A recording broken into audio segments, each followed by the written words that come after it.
السلام علیکم دوستو، اردو داستان چینل پر خوش آمدید۔ آئیے سنتے ہیں اردو ناول دشتے جنوں قسط نمبر 30۔ معزز سامعین سے امید کی جاتی ہے کہ ویڈیو کو لائک کریں اور چینل کو سبسکرائب بھی کریں، شکریہ۔ شبیر درانی حسب معمول ایک بار پھر پیچو تاب کھا کر رہ گیا تھا۔ اس روز آدھی رات کے لگ بھگ ایک پولیس والے سے آ کر بتایا تھا کہ رضیہ اس وقت تھانے میں موجود ہے۔ پولیس والے نے رضیہ کے بارے میں جو کہانی سنائی تھی وہ خاصی دلچسپ تھی۔ وہ وقت ضائع کیے بغیر تھانے پہنچ گیا۔ تھانے دار سے کیس کی تفصیل سننے کے بعد اس نے تھانے دار کو اس بات پر آمادہ کرنے کی کوشش کی تھی کہ رضیہ کے خلاف قتل کا مقدمہ درج کر لیا جائے اور وہ رضیہ کو اپنی ضمانت پر ساتھ لے جائے گا اور راستے میں رضیہ کو ختم کر کے یہ کہانی سنا دے گا کہ رضیہ نے بھاگنے کی کوشش کی تھی لیکن کسی تیز رفتار گاڑی کے نیچے آ کر ہلاک ہو گئی۔ شبیر درانی نے رضیہ کی ہلاکت کا پورا منصوبہ بنا لیا تھا لیکن تھانے دار اس کی اس تجویز سے متفق نہیں تھا۔ رضیہ کے ہاتھوں مارے جانے والا بدماش سراج قتل اور ڈکیتی کے کئی مقدمات میں پولیس کو مطلوب تھا اور اس کی زندہ یا مردہ گرفتاری پر 5 لاکھ روپے کا انعام بھی مقرر تھا۔ اس کی نظریں سراج کی ہلاکت کی کریڈٹ اور 5 لاکھ روپے کی انعامی رقم پر تھی۔ اگر وہ سیدھے سیدھے لفظوں میں اپنا مقصد بیان کرتا تو شاید شبیر درانی 5 لاکھ روپے اس کی جھولی میں ڈال کر رضیہ کو اپنے ساتھ لے جانے میں کامیاب ہو جاتا، لیکن اس نے بات گھما پھرا کر کی تھی۔ وہ رضیہ کو ایک گواہ کی حیثیت سے عدالت میں پیش کرنا چاہتا تھا جو شبیر درانی کو کسی طرح بھی منظور نہیں تھا۔ اس نے رضیہ کو بھی ڈرانے دھمکانے کی کوشش کی تھی لیکن رضیہ بھی ڈٹ گئی تھی۔ اسی دوران ہیڈ کانسٹیبل نے آ کر اس کے کان میں سرگوشی کی کہ رائے منصور کا وکیل آ گیا ہے۔ شبیر درانی خاموشی سے تھانے سے نکل گیا۔ اسے یقین تھا کہ وکیل تھانے دار کی تجویز مان لے گا اور رضیہ کو اپنے ساتھ لے جائے گا۔ رضیہ کو راستے سے ہٹانے کا یہ بہترین موقع تھا اور وہ اسے ضائع نہیں کرنا چاہتا تھا۔ موجمدار، اس نے واپس جاتے ہوئے موجمدار کو مخاطب کیا، رائے منصور کا وکیل تھانے آیا ہے، وہ رضیہ کو ساتھ لے جائے گا۔ رضیہ کو زندہ اس کے گھر تک نہیں پہنچنا چاہیے، اس کا کوئی بندوبست کرنا ہوگا۔ ہو جائے گا سرکار، موجمدار نے جواب دیا۔ سمجھ لیجئے یہ رضیہ کی زندگی کی آخری رات ہے، وہ آنے والی صبح کو سورج نہیں دیکھ سکے گی، لیکن اس مرتبہ کوئی گڑبڑ نہیں ہونی چاہیے۔ شبیر درانی نے اسے وارننگ دی۔ مطمئن رہیے سرکار، یہ رضیہ کی زندگی کی آخری سانسیں ہیں جو وہ لے رہی ہے، موجمدار نے جواب دیا۔ موجمدار شبیر درانی کو بنگلے پر چھوڑ کر شہر کی کچی آبادی میں پہنچ گیا۔ یہ ایک بڑا احاطہ تھا جہاں گھوڑوں کا طویلہ بھی تھا اور کھواڑا بھی۔ طویلہ احاطے کے شروع میں تھا، گھوڑوں کی لید کی بونے فضا کو متفن کر رکھا تھا۔ اس طرف کئی گھوڑے بندھے ہوئے تھے اور تانگے بھی کھڑے تھے۔ طویلے سے تقریباً 20 گز آگے اکھاڑا تھا جس کی دوسری طرف 2-3 کچے کمرے بنے ہوئے تھے۔ ایک کمرے کے دروازے کی جھری سے روشنی جھلک رہی تھی، اندر سے کچھ باتوں کی آواز سنائی دے رہی تھی۔ موجمدار نے دروازے پر ہلکی سی دستک دی۔ آ جاؤ بھائی، کون ہے؟ دروازہ کھلا ہے، اندر سے ایک آواز سنائی دی۔ موجمدار نے دروازہ کھول دیا لیکن اندر داخل ہونے کے بجائے دروازے میں ہی رک گیا۔ کمرے میں دھواں بھرا ہوا تھا اور چرس کی بو پھیلی ہوئی تھی۔ کمرے کی چھت پر لٹکا ہوا 100 واٹ کا بلب روشن تھا لیکن دھویں کی وجہ سے بلب کی روشنی بھی دھندلا رہی تھی۔ موجمدار دروازے میں ہی رک کر کمرے کا جائزہ لینے لگا۔ 6-7 آدمی زمین پر بچھی چٹائی پر بیٹھے ہوئے تھے۔ وہ 2 ٹولیوں میں بیٹھے تھے، ان کے درمیان چٹائی پر ریزگاری اور کرنسی نوٹ بکھرے ہوئے تھے اور ہاتھوں میں تاش کے پتے تھے۔ ظاہر ہے وہ جوا کھیل رہے تھے۔ ایک طرف جھرنگا سی چارپائی پر ایک آدمی لیٹا ہوا تھا، اس کی عمر 50 کے لگ بھگ رہی ہوگی۔ سر کے بال بالکل سفید تھے، مونچھیں بھی سفید تھی جو ہونٹوں کے کونوں سے ذرا نیچے کو ڈھلکی ہوئی تھی۔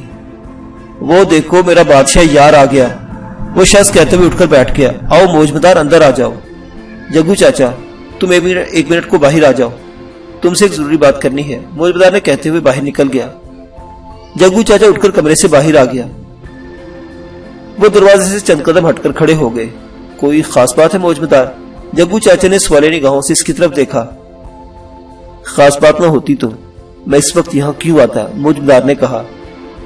کہو، میں سن رہا ہوں، جگو چاچا بولا۔ ایک عورت کو اوپر پہنچانا ہے لیکن وقت کم ہے، اس وقت تمہارے پاس کتنے آدمی ہیں؟ موجمدار بولا۔ وہ عورت کون ہے؟ نائلہ درانی؟ جگو چاچا نے پوچھا۔ نہیں، موجمدار نے جواب دیا، اس کا نام رضیہ ہے اور اس وقت تھانے میں موجود ہے۔ وہ ایک اور آدمی کے ساتھ تھانے سے باہر نکلے گی۔ آدمی زندہ بھی بچ جائے تو پرواہ نہیں، لیکن اس عورت کو نہیں بچنا چاہیے۔ تمہارے پاس جتنے بھی آدمی ہیں لے کر چلے جاؤ، کہیں ایسا نہ ہو وہ تم لوگوں کے پہنچنے سے پہلے ہی چلے جائے۔ لیکن ایک بات ذہن میں رہے، شبیر درانی تمہاری ناکامی کی خبر سننا پسند نہیں کرے گا۔ مجھے پہلے کبھی ناکامی ہوئی ہے؟ جگو چاچا نے کہا۔ بس تم اب بے فکر ہو کر چلے جاؤ، تمہیں اطلاع مل جائے گی۔ موجمدار وہیں سے واپس مڑ گیا۔ اس کے صرف 3 منٹ بعد جگو چاچا 3 اور آدمی کو لے کر احاطے سے باہر نکلا۔ ان چاروں نے شالیں اوڑھ رکھی تھی۔